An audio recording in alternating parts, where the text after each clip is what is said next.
पर अपने शेष जीवन को धन्य करने के लिए यदि कोई आदर्श है, यदि कोई प्रकाश स्तंभ है, यदि कोई दीप शिखा है, यदि कोई मील का पत्थर है, तो एक इकलौता महावीर है।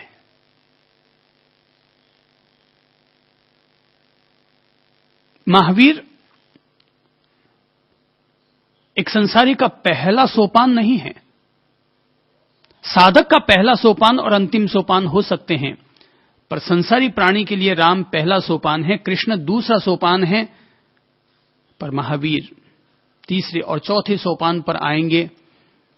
पहले चरण में अगर हम महावीर का हाथ थामना चाहेंगे तो मैं कहना चाहूंगा कि महावीर की बजाय महावीर से पूर्व में हो चुके राम और कृष्ण का हाथ थामना चाहिए।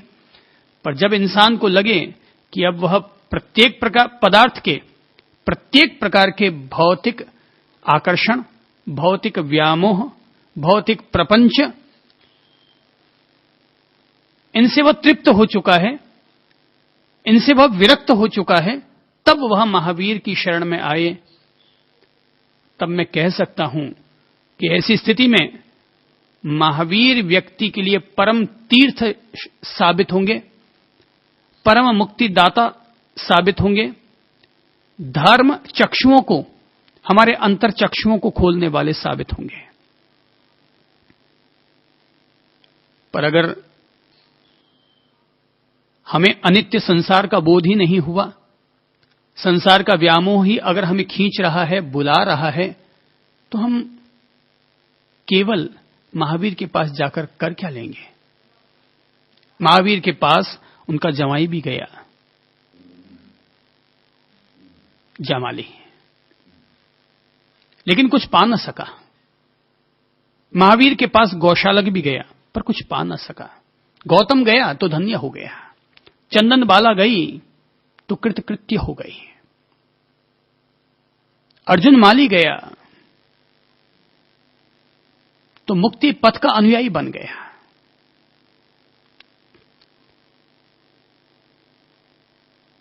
कि हरि केश बल गया, उसका कल्याण हो गया। तो जब तक हम इस अनित्य संसार के रस रंग से ही अगर मुक्त नहीं हो पाए हैं, तो निर्वाण की मुमुक्षा, निर्वाण की प्यास, मोक्ष की मुमुक्षा, मुक्ति की अभिलाषा हमारे भीतर पैदा ही कैसे हो पाएगी? हमारी इंद्रियां संसार की तरफ खुलती हैं, हमारा मन संसार की ओर गतिशील है, हमारा तन संसार से मिला है और संसार से ही वापस पोषित हो रहा है, इसके सुख दुख संसार से जुड़े हुए हैं।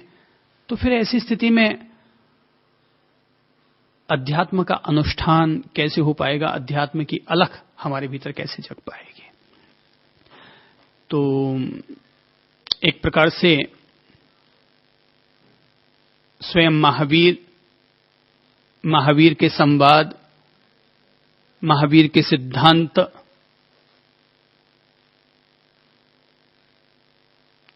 सभी हमारे लिए सार्थक हो सकते हैं, बशर्ते हम लोग हकीकत में मुक्ति के अभिलाषी हों। यों तो कई लोग शमशान में जाते हैं, मुर्दों को जलाते भी हैं, लेकिन कोई विरला ही ऐसा व्यक्ति होता है कि जिसके भीतर मुर्दे को देखकर जीवन की नश्वरता का बोध हो जाया करता है। बाकी तो अपन सभी लोग मुर्दों को देख भी लेते हैं, बूढ़ों को देख भी लेते हैं, रोगियों को देख भी लेते हैं, गर्भवती महिलाओं को देख ही लेते हैं, लेकिन फिर भी आत्मा में न कोई हिलोर उठती है, न कोई तरंग उठती है, न कोई अनासक्ति का फूल खिलता है।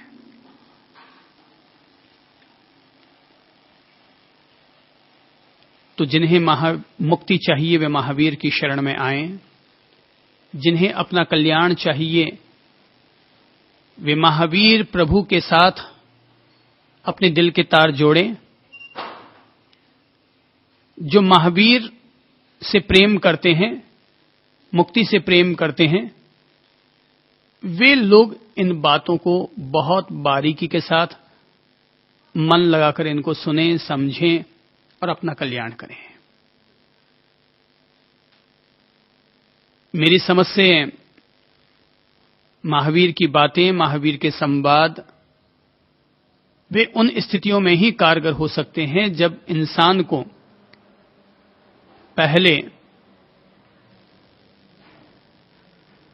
अनित्य संसार का सही में बोध हो जाए। इसे आप यूं समझें, अतीत में कभी एक बहुत महान नर्तकी हुई है जिसका नाम था वासवदत्ता। मथुरा की नर्तकी थी ये।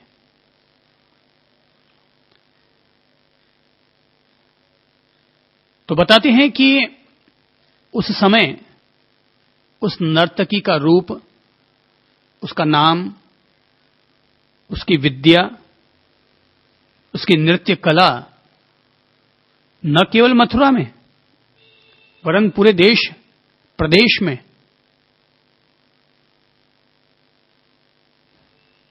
बहुत ज्यादा प्रशंसित हुई, खूब नाम फैला।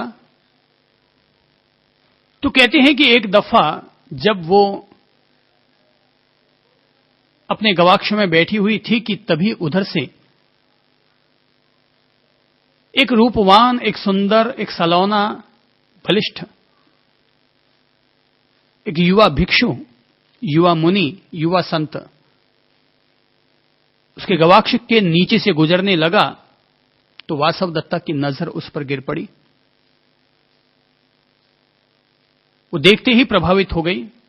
उसने संत को आमंत्रित किया।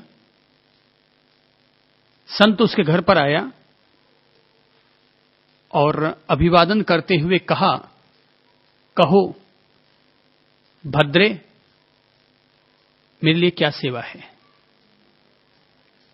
नर्तकी वासवदत्ता अभिभूत हो चुकी थी और उसने कहा कि मैं जिंदगी में पहली दफा किसी व्यक्ति को देखकर इतनी आकर्षित हुई हूं। बाकी तो ये सारी दुनिया मुझे देखकर आकर्षित होती है, पर जब से मैंने तुम्हें देखा है तब से मैं अपना दिल दे बैठी हूं। तो अब आज से मेरे सारे सुख साधन, मेरे द्वारा अर्जित की गई सारी संपत्ति, मेरा ये सारा सौंदर्य, मेरी एक काया और मैं खुद आज से तुम्हें समर्पित हूं। कहते हैं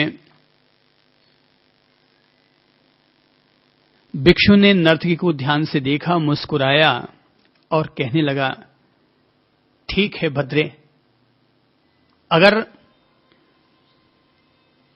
तुम्हारी यही इच्छा है तो मैंने तुम्हें स्वीकार किया। मैंने तुम्हें स्वीकार किया। और ये कहते हुए वो वहां से निकलने लगता है। तो वासवदत्ता आगे बढ़कर रोकने लगती है कि जब आपने मुझे स्वीकार कर लिया तो फिर आप जा कहां रहे हैं। भिक्षु ने कहा, मैं फिर कभी आऊंगा। और ये कहते हुए वहां से निकल जाता है। बताते हैं वासवदत्ता उसके बाद उस भिक्षु की खूब इंतजारी करती है, मगर वो भिक्षु, वो मुनि वापस लौटकर नहीं आता। वर्षों वर्ष बीत जाते हैं और जब से वो भिक्षु वहां से गया था तब से उसने अपने हर तरह के ग्राहक के लिए अपना दरवाजा बंद कर दिया और वो लगातार उसी की इंतजारी में अपने दिन बिताती रही। चूंकि नर्तकी थी, अपना तन भी बेच दिया करती थी, तो उसे कई तरह के रोग हो गए, संक्रामक रोग हो गए, शरीर से दुर्गंध आने लग गई, शरीर में से मवाद बहने लग गया।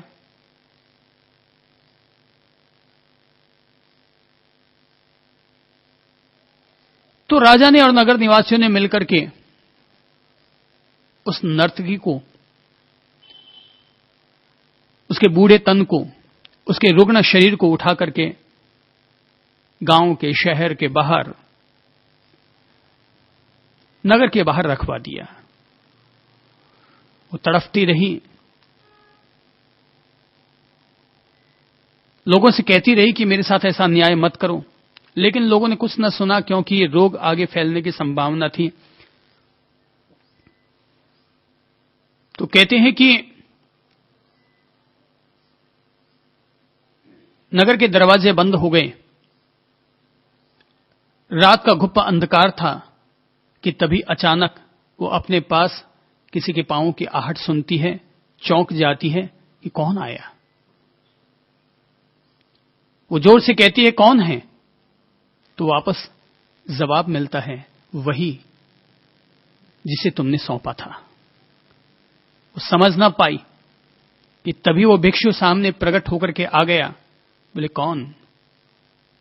तो बोले संत उपगुप्त।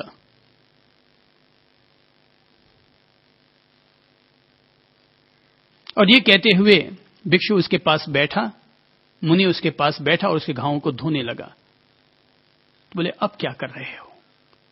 बोले तुम्हारे घावों को धो रहा हूं। बोले किस लिए? बोले तुम्हें स्वस्थ करने के लिए, क्योंकि तुमने मुझे अपने आप को सौंप दिया था।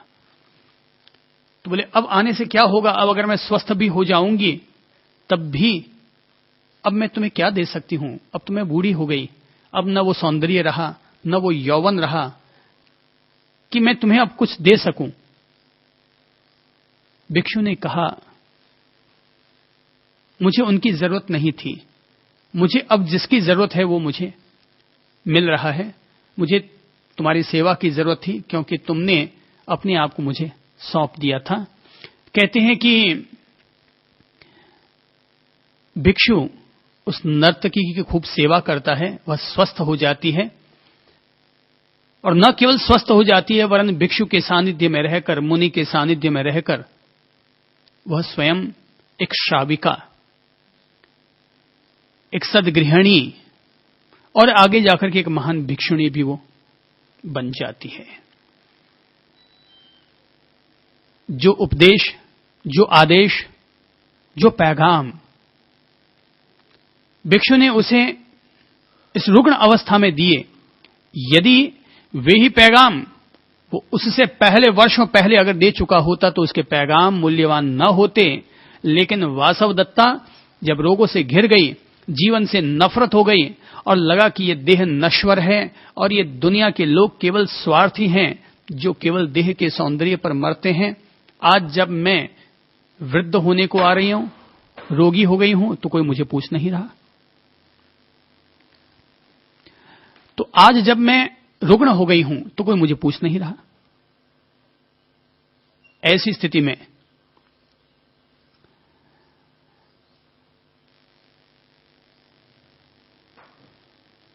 मुद्दे की बात केवल यह समझने की है कि आत्मज्ञानी जनों की पवित्र वाणी, महावीर की वाणी या और भी जो भी महापुरुष होते हैं उनकी वाणी तभी सार्थक हो पाती है जब कोई व्यक्ति, कोई वासवदत्ता बनकर के अपने जीवन में क्या है सत्य और क्या है असत्य, क्या है विद्या, क्या है अविद्या, क्या है ग्राह्य, क्या है अग्राह्य, इस तत्व का बोध अगर अपने भीतर कर लेता है, तब महावीर का मुक्ति का मार्ग उसके जीवन से जुड़ता है, उसके जीवन के लिए सार्थक बनता है और तब उसके द्वारा बढ़ाए जाने वाले कदम, मुक्ति की तरफ बढ़ाए जाने वाले कदम हो जाया करते हैं। महावीर मोक्ष की बात कर रहे हैं। मोक्ष का अर्थ होता है मुक्त हो जाना।